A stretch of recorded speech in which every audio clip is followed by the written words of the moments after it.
మూడేళ్ళు బాగా నేర్చుకుంటాను. గుర్తున్న కేసు చెప్పండి. ఈఓడబ్ల్యూలో సరే అప్పుడు మిట్టల్ అని చెప్పేసి ఇక్కడ mittlefind.com అని చెప్పేసి ఒకటి ఇక్కడ నారాయణగూడలో ఓపెన్ చేశాడు. ఆహా. అప్పుడు వాడు అక్కడ ఇక్కడ స్టేట్ వైడ్ ఫ్రాంచైజ్ కాల్ఫర్ చేసి వాడు ఆల్మోస్ట్ ఒక 4 crores ఫ్రాంచైజ్ పేరు మీద డబ్బులు వసూలు చేసేసి ఇక్కడ నుంచి ఎత్తేసాడు. ఇది బిచాన్ ఎత్తేసాడు.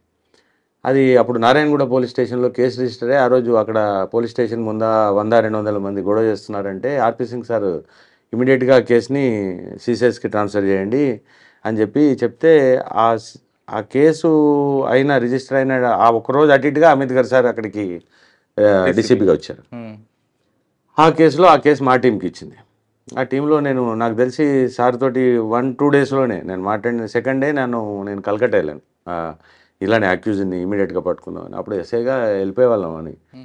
అప్పుడు ఇప్పటిలాగా ఫ్లైట్లు వేసుకుని పోయేంత ట్రైన్లే కదా స్పీడ్లు ఏమి లేవు, ట్రైన్లోనే పోయాం. అక్కడ ఆల్మోస్ట్ వాడు అంటే సార్ ఏం చెప్పాడంటే మీరు అక్కడ వెళ్ళిన తర్వాత మీరు అక్కడ సిబిఐ ఇన్స్పెక్టర్ ఉంటారు అక్కడ, సార్కి అక్కడ పనిచేసి వచ్చారు కాబట్టి మీరు అతని అసిస్టెన్స్ తీసుకోండి అని చెప్తే అసిస్టెన్స్ తీసుకున్నాం. నెక్స్ట్ మాకు అక్కడ సిబిఐ వాళ్ళు చాలా కోఆపరేట్ చేశారు.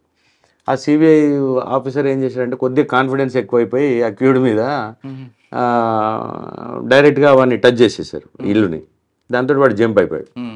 జంప్ అయిపోయిన తర్వాత మేము ఒక 10-15 days ట్రై చేసాం. ఆ టైంలో 15 days there for almost roaming around that Calcutta, Tollygunge, గిలిగంజ్.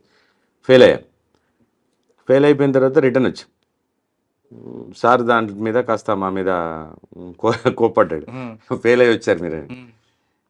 నాకు కూడా అనిపించింది దీన్ని ఛాలెంజింగ్గా తీసుకోవాలి, ఫెయిల్ అయ్యి రావడం అంటే ఇష్టం లేదని. ఆ కేసులో ఐ థింక్ 4 times మేము Calcutta and Siliguri, west Bengal, UP, Madhya Pradesh ఇవన్నీ తిరిగాం. ఆల్మోస్ట్ 15,000 kilometers తిరిగాం దానికోసం. సార్ ఇప్పుడంటే ఫ్లైట్, అప్పుడంటే ట్రైన్. ఆ ట్రైన్లో కూడా మీకు పాస్పోర్ట్ తీసుకెళ్ళి వెళ్ళాలి. మీరు హైదరాబాద్ నుంచి కోల్కతా వెళ్ళాలంటే ఈస్ట్ కోస్ట్ ఎక్స్ప్రెస్ ఏదో ఎక్కేవారు.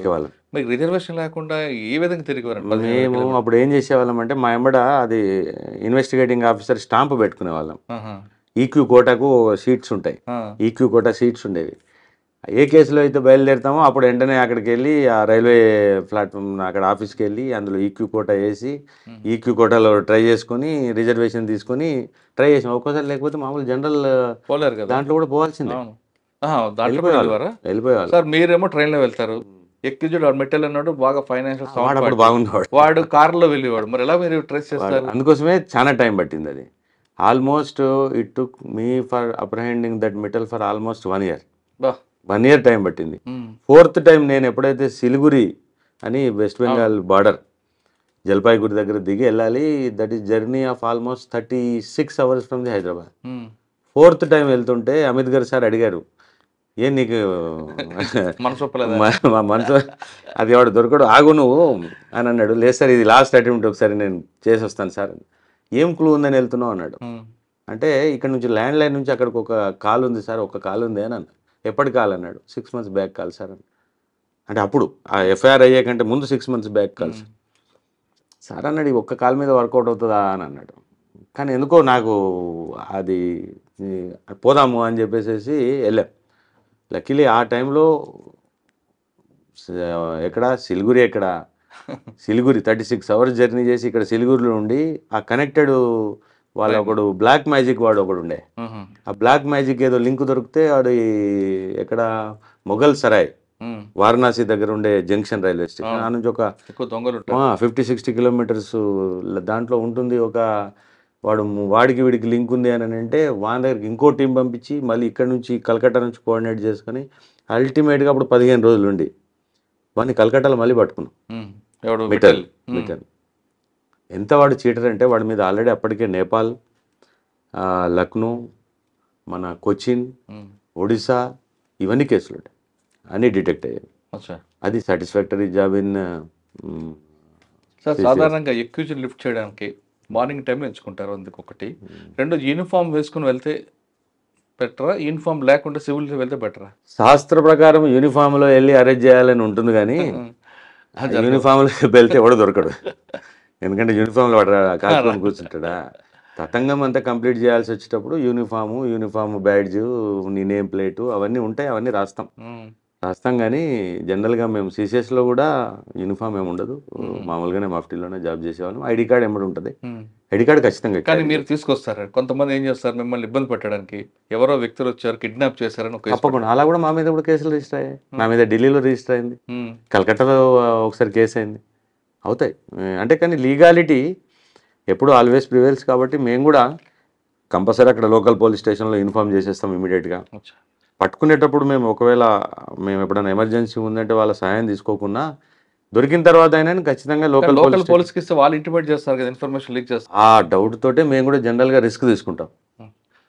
కానీ ఇప్పుడున్న కండిషన్లలో రిస్క్ అవసరం లేదు. కానీ అప్పట్లో ఎర్లీ మార్నింగ్ ఎందుకంటే లిఫ్టింగ్ ఉంటుందండి? ఎర్లీ మార్నింగ్ కదా మరి, వాడు వచ్చి పడుకునే నైట్లో కదా, లేకపోతే మేము లేట్ నైట్ లొకేషన్స్ తీసుకునే పోతాం. లేట్ నైట్ లొకేషన్స్ ఒక దగ్గర వచ్చాయి, ఒక 10 లొకేషన్స్ వచ్చినాయంటే దాని అర్థం వాడు అక్కడ ఉంటుండని అర్థం. లేట్ నైట్ సిడిఆర్లు లేకపోతే మనం ఇప్పుడు కదా, అప్పట్లో కూడా సిడిఆర్స్ ఉండే. అంటే 2004 నుంచి మెల్లిగా సిడిఆర్స్.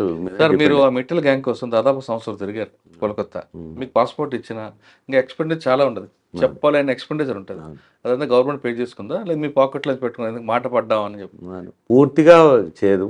మనకున్న కండిషన్స్, మనకున్న అన్ని ఫెసిలిటీస్ గవర్నమెంట్ ఏం కల్పించలేదు. గవర్నమెంట్ వాళ్ళ శాస్త్ర ప్రకారం 200 రూపాయలు ఇస్తారు పర్ డే. తప్పదు.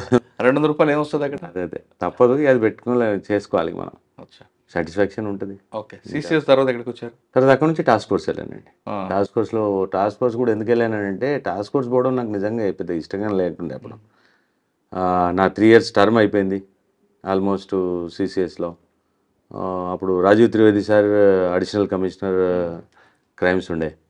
ఏదో చిన్న విషయంలో మా ఒక ఇమీడియట్ ఆఫీసర్ తోటి గొడవై నేను చెప్పా, నేను సార్ ఎక్కడ వాల్యూ లేని దగ్గర నేను పనిచేయను, I have to shift from this place to some another place sir which is nearer to the my house. హైదరాబాద్లో సిటీ పోలీస్లో always our preference is to be near to the residence. అంతే తప్ప ఈ police station ఆ police station అని పెద్దగా priorities ఏమి ఉండకపోయేవి. ఇప్పుడు డిస్టిక్లలో ఈవెన్ సైబరాబాద్లో ఉన్నట్టుగా శాంతినగర్ దగ్గరలోనో క్వార్టర్స్ ఎక్కడ ఉంటే దగ్గర. అప్పుడు మాకు బేగంపేట క్వార్టర్స్, అదే మూడే కదా, మూడే బేగంపేట క్వార్టర్స్లో ఇంటి దగ్గర ఉండాలని కోరుకున్నాం. బేగంపేట క్వార్టర్స్లో ఉన్నప్పుడు నేను అడిగిన పోస్టింగ్ కూడా ఏంటంటే, సార్ ఆ బేగంపేట నియర్ బై ఏదైనా పోస్టింగ్ ఇవ్వండి, లేకపోతే నార్త్ జోన్ టాస్క్ ఫోర్స్ ఇవ్వండి. నార్త్ జోన్ టాస్క్ ఫోర్స్ అంటే అప్పుడు బల్విందర్ సింగ్ సార్ అప్పుడు కమిషనర్ అండి. అప్పుడు ఆయన అన్నాడంట, సార్ ఎందుకు ఆయన అంత స్పెసిఫిక్గా నార్త్ జోన్ అని అడుగుతున్నాడు అంటే, వేరే ఉద్దేశం ఏం లేదు సార్, ఆయన ఇల్లు దగ్గర ఉంటాయి సార్ సపోర్ట్ చేసేవారు. అప్పుడు ఆఫీసర్స్ కూడా అట్లా సపోర్ట్ చేసేవాళ్ళు. మనకు కూడా సాటిస్ఫాక్షన్ ఉండేది. ఆఫీసర్స్ మన వాళ్ళు ఉంటే ఒక శబాష్ అని అంటే 1 కోటి రూపాయలు ఇచ్చిన దానికంటే ఎక్కువ దానికోసమే పనిచేసేవాళ్ళు. ఈవెన్ ఇప్పుడు నేను కానీ మా వాళ్ళు కానీ ఎవరు పనిచేసినా పోలీస్ ఆఫీసర్స్ ఎప్పుడైతే శబాష్ అని అంటాడో మనకి అది భారతరత్న ఇచ్చినంత గొప్ప కాబట్టి పనిచేస్తారు మన వాళ్ళు. దానికోసం చొక్కాలు దించుకొని పనిచేస్తారు.